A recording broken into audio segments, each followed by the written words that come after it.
estudos da Alemanha e os estudos de Israel.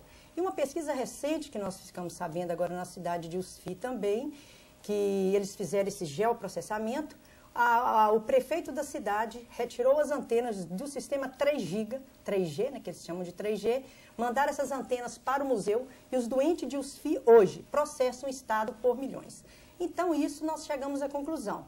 É possível o Brasil ter um limite de exposição humana mais seguro?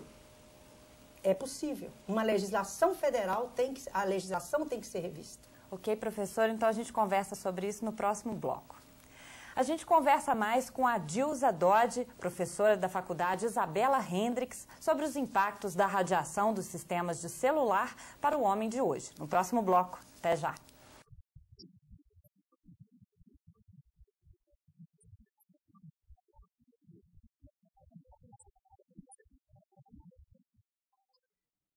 Você sabia que o Brasil pode levar 20 anos para erradicar o analfabetismo? 20 anos é muito tempo. Vamos diminuir esse prazo?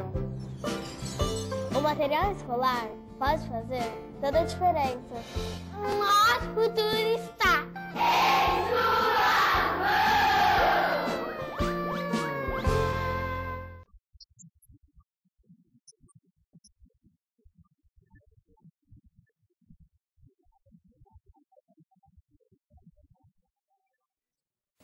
Uma pesquisadora encontrou registros de 1996 a 2006 de quase 23 mil mortes por câncer em Belo Horizonte. Desse total, ela selecionou cerca de 5 mil dos tipos de câncer causados pela radiação eletromagnética.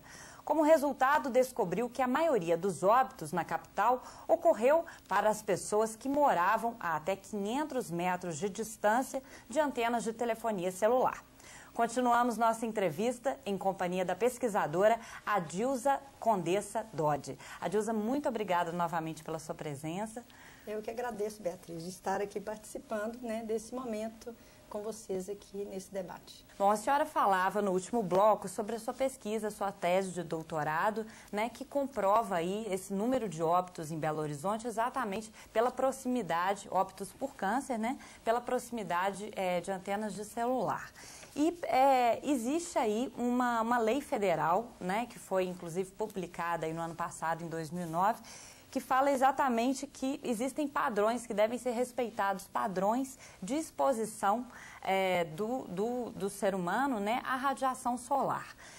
Só que esses padrões, as radiações eletromagnéticas, perdão, mas essas evidências, esses padrões exigidos, eles, na verdade, eles estão aí muito obsoletos, muito ultrapassados em relação a países como na Europa, né, Suíça, que são aí colocados como grandes exemplos, né? Como é que você vê essa legislação brasileira, federal, em relação a essa legislação nos outros países? Beatriz, a Lei Federal, a 11.934, de 5 de maio de 2009, né, que foi publicada nessa época, são padrões que seguiram a ICNIRP, que é a Comissão Internacional de Proteção contra a Radiação Não Ionizante. Esses padrões são inadequados, esses padrões foram para atender apenas o funcionamento da indústria de telefonia celular. Essa legislação não protege a saúde humana contra os possíveis efeitos físicos, químicos e biológicos da radiofrequência. Nós podemos citar os países aí que nós já citamos, Suíça, Itália,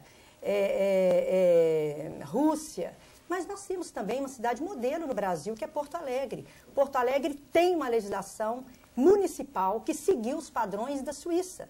E o que a gente quer para Belo Horizonte é que acompanhe os padrões de Porto Alegre, que são os mesmos padrões adotados na Suíça, não só para Belo Horizonte, mas para todas as cidades do Brasil. Mas como é possível medir essa agressão da radiação eletromagnética? Como é possível realizar esses padrões através de uma legislação? Porque não se sabe ainda, na verdade, quais os verdadeiros impactos, né? Nós não sabemos ainda, Beatriz, se esses limites são seguros. mesmo com esse padrão da legislação de Porto Alegre, com um padrão 100 vezes abaixo do que o padrão da lei federal, que tem uma lei municipal em Porto Alegre, nós, cientistas, nós não sabemos se esses padrões ainda são seguros. Então, para garantir a proteção à saúde pública, garantir a proteção humana, por que não Belo Horizonte também tem uma legislação mais restritiva? O município pode e deve traçar uma legislação para proteger os seus munícipes. Não precisa, obrigatoriamente, seguir essa legislação federal. Essa legislação federal, acima dela, não pode ser ultrapassado. Mas agora, cada município, se quiser fazer uma legislação mais restritiva, tem a sua autonomia, tem né? a sua autonomia. Uhum. Certo. E a gente sabe aí, a partir dessa legislação e tudo, que existem um grau de risco aí, né? Quanto que tem de influência de radiação eletromagnética de celular? Quanto que é esse número, esse dado? 1,8 GHz, é isso? Não, as indústrias funcionam na faixa da banda A e B com 900 MHz. Na banda D, 1,8 GB. E agora a terceira geração, que é 3 GB. Né? Isso aí são como que funciona o sistema. Mas a indústria pode diminuir, por exemplo, a potência dos canais em transmissão, pode aumentar a distância. E o que a gente pede também para o governo federal, que nós mandamos uma carta para o governo federal em setembro, chamou Carta de Porto Alegre, onde teve um congresso lá assinado por mais de 18 cientistas e toda uma comunidade, inclusive o Ministério Público de Porto Alegre, a Universidade Federal da mesma, pedindo ao governo federal para que criasse uma legislação e que proibisse a transmissão de sinal para escolas, creches, áreas hospitalares e casas de repouso. Na sua casa você tem o fixo, Beatriz, por que você tem que ficar recebendo a radiação eletromagnética 24 horas por dia se você já tem o fixo? E cada prédio, ele deve ter um local para as pessoas atenderem o celular, porque senão o prédio todo fica irradiado. São recomendações, São recomendações, né? Em relação a esse trabalho de doutorado, que nós fizemos um capítulo sobre as recomendações. Aparelho celular deve ser usado em caso de extrema necessidade. Os adultos não utilizar o aparelho perto do corpo, né? Você ligar o celular só na hora que você for falar, caso de urgência. As crianças, de forma alguma, adolescentes, utilizar o aparelho celular. Utilizar o fixo. Se você tem que comunicar com alguém, mande em forma de mensagens. Também é um modo de você não ficar exposto a esses campos eletromagnéticos. O aparelho celular, você pode usar também o headphone, né, que é aquele fonezinho de ouvido. Também diminui. É melhor? É melhor, porque também diminui a sua exposição do seu cérebro a esses campos eletromagnéticos. Uma pesquisa em 2004... que chamou o Projeto Reflex, já mostrou que a frequência do celular, com uma potência de 1,3 watts por quilo, quer dizer, bem menor do que a do celular, gerou danos ao DNA. Isso é uma pesquisa financiada pelos países europeus. Em 2004, chama Projeto Reflex. Então, esses projetos aí, vocês podem ter acesso no meu site, www.mreengenharia.com.br. É um site científico, onde eu faço também o monitoramento das medições eletromagnéticas, já estou medindo as radiações dentro das residências das pessoas, as pessoas que estão com neoplasias, eu estou fazendo as medições dentro das residências, e mesmo aquele que não está doente quer saber quanto de radiação que eu tenho.